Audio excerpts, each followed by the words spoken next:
கேள்வி 2019ஆம் ஆண்டு நீதி தேற்றம். சரிதானே?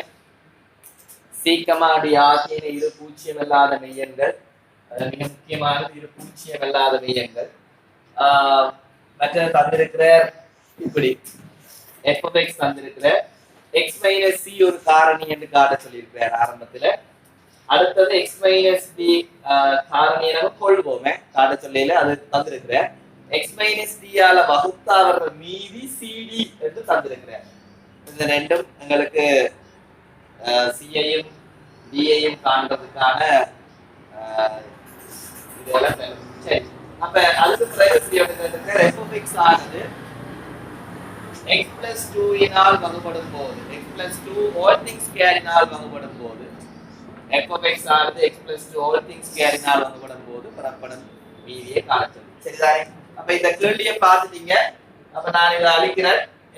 சீக்கிரமாடி இரு பூஜ்ஜியம் இல்லாத மெய்யெண்கள். ஓகே, இதுதான் எங்கட f of x. அந்த f of x எழுதுறேன். f of x Saman x cube plus 2x square minus dx plus c. இதுல x minus c ஆனது f of x இன் ஒரு காரணி. ஆகவே x சமன் c ஆக fc வந்து 0. சரிதானே? அப்ப இத நான் அழிக்கிறேன். fc என்றது என்ன? x க்கு பதிலா c போட்டா வரும். அப்ப பாருங்க, c cube plus 2c square dc plus cd equal 0. இது மைனஸ். சரிதானே? அப்ப இது ரெண்டும் கேன்சல் ஆயிடும். இது ரெண்டுல இருந்து c ஸ்கொயர் வெளியில எடுத்தா c plus 2 சமன் 0 ரெண்டு வரும். இத அழிக்கிறேன்.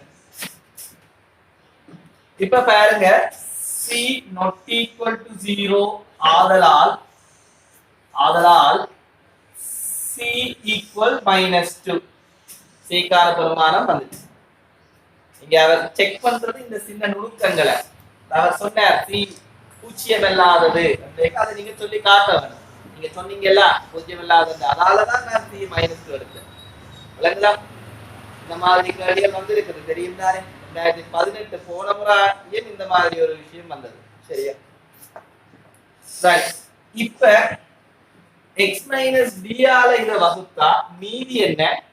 cd. அப்ப x சமன் d ஆக, அப்ப x சமன் d ஆக ft வந்து என்ன? cd. விளங்குதா? அப்ப இத நீங்க நேரா இப்படி எழுதலாம். அல்லது நீங்க கொஞ்சம் உங்களுக்கு சங்கடமா இருந்தா நீங்க என்ன எழுதலாம்? f of x சர்வ சமன் x minus d 5 of x plus cd என்று எழுதிட்டு x க்கு d ஐ போடலாம். x சமன் d ஆக fd வந்து cd. அப்ப பாருங்க, fd வந்து cd அப்படின்னா fd ஐ கொண்டு நீங்க போட்டீங்கன்னா d cube plus 2d square minus dd plus cd equals cd. cd cancel ஆயிடும். இது minus d square. அப்ப இங்க d cube plus d square சமன் 0. d square காமன் எடுத்தா d plus 1 equal 0. d not equal to 0 ஆதலால் d வந்து -1 தான் பெறுமதி. விளங்குதா? பாருங்க, இத செக் பண்ணி இருக்காரு. உங்களால திருப்பி அந்த not equal to 0 போட இயலுமா என்று பார்த்திருக்கிறேன். not equal to -0 போட இயலுமான்னு பார்த்திருக்கிறேன். இது மிக முக்கியம். இது சமன் 0 இது சமன் 0 என்று எழுதி போட்ட அப்புறம் இது பொருந்தாதுன்னு சொல்லக்கூடாது. நான் சொல்றது விளங்குதா? முதலே சொல்லணும். முதலே நோண்டா நோதான் அங்கால அதுடா. சரியா? அப்ப ரைட். சரிதானே? இப்ப என்ன கேக்குறாருன்னா c யும் d யும் இந்த பெருமானத்துக்கு. அப்ப நான் எல்லாத்தையும் அழிக்கிறேன். -2 -1. சரியா? இந்த பெருமானத்துக்கு f of x எழுதுறேன். f of x சர்வ சமன் x cube 2x square d க்கு -1 வந்தது. ஆகவே cd என்ன? c -2 d -1 cd பெருக்கினா 2. அப்ப +2. இது x -2 all things square ஆல வகுத்தா இதுல மீதி என்னன்னு கேட்டிருக்கார். அப்ப சாதாரண மாணவர்கள் என்ன செய்வார்கள்? 98% இதை x plus two whole thing square. 98% இலங்கை மாணவர்கள் என்ன செய்வார்கள்டா இத சர்வசமன் x plus two whole thing square 5x plus ax plus b என்று எழுதி ஏயும் பியையும் காணுவார்கள். சரிதானே? எப்படி காணுவார்கள்? அதுலயும் பிரச்சனை இருக்கு. 5x கண்டுதான் காண வேணும். அல்லது ரெண்டு முறை இருக்கு. இதுல ஒரு முறை என்னன்னா ஹோல் திங் ஸ்கொயர் வந்தா நீங்க வகையிடலாம், வகையிட்டு செய்யலாம். ஆனா அது சிலபஸ்ல இல்ல, வகையிட்டு செல்றது சிலபஸ்ல இல்ல. அப்ப மார்க்கிங் ஸ்கீம்ல கொடுக்கலாம். செய்தா மாணவர்களுக்கு புள்ளி கொடுக்க வேணும். சொல்றது விளங்குதா? சில வகையிட்டு செய்யறது சிலபஸ்ல இல்ல. சோ அப்ப அந்த வகையிட்டு செய்யறது நான் உங்களுக்கு சொல்லேன். நான் முந்தைய பாடங்கள் படிக்க நிறைய செய்திருக்கிறோம். ஆனா இந்த கேள்வியை நான் அப்படி செய்ய விரும்பது இல்லை. சரிதானே? அப்ப வகையிட்டு செய்ய முடியாது என்றா, சிலபஸ்ல இல்லை என்றா, நீங்க வேற எந்த வழியில இதை செய்யலாம்னா இந்த 5x காண்றதன் மூலம். எப்படி? இங்க இருக்கு, இங்க x கியூப் இருக்கு, அங்க x பிளஸ் லேம்டா அப்படி என்று போட்டு குணகங்களை சமப்படுத்துவதன் மூலம். ஆனா அவர் இதெல்லாத்தையும் எதிர்பார்க்கல. அவர் எதிர்பார்த்தது முதல் பகுதியில இருந்து உங்களால செய்ய இயலுமா. அது என்ன முதல் பகுதி? இப்ப பாருங்க, x cube plus 2x square plus x plus 2. சரிதானே? இது x plus 2 whole thing squared all வகுத்தா என்ன மீதி என்றுதான் கேட்கிறார். ஆனா இதுக்கு முதலே அவர் ஒரு விஷயம் தந்துட்டார்.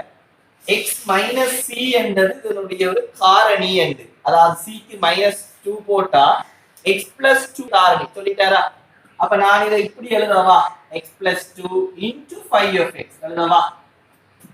இப்ப இந்த 5x க்குள்ள எனக்கு ஒரு x plus 2 எடுக்கேலும்டா இது முடிஞ்சது. முந்தி நாங்க செய்தாங்க இந்த மாதிரி கணக்கு நிறைய செய்திருக்கோம். 2016ஆம் ஆண்டு இப்படி செய்திருக்கிறோம். சரிதானே? 2014ஆம் ஆண்டு அவனே தந்திருக்கிறார். b into x plus 1 plus c என வெளிப்படுத்தி என்று அப்படி. இப்ப அவனால தெரியல. என்ன அந்த தந்தனை முதல். அப்ப இதை நீங்க தான் நம்ம யோசிக்கணுமோ இதுக்குள்ள என்ன நடக்குது. அப்ப அதுக்கு நான் ஒரு புத்தி ஒன்று சொல்றேன். பாருங்க தம்பி, x plus 2 இந்த காரணி தானே, இந்த காரணி x plus 2 தானே. இங்க கண்ணுக்கு தெரியுதா x plus 2? இங்க தெரியுதா? அப்ப இங்கேயும் ஒரு x plus 2 தெரிய வேணும். அப்ப இத காரணிப்படுத்தி விடுவோமா? நெடும் பிரித்தல் செய்யாம இத காரணிப்படுத்தி விடுவோம். x ஸ்கொயரை வெளியில எடுங்க, x plus 2, அங்க ஒரு x plus 2. ஆகவே x plus 2 வெளியில எடுத்தா x ஸ்கொயர் plus 1 விளங்குதா? சரிதான்? அப்ப f of x எப்படி எழுதிட்டோம்?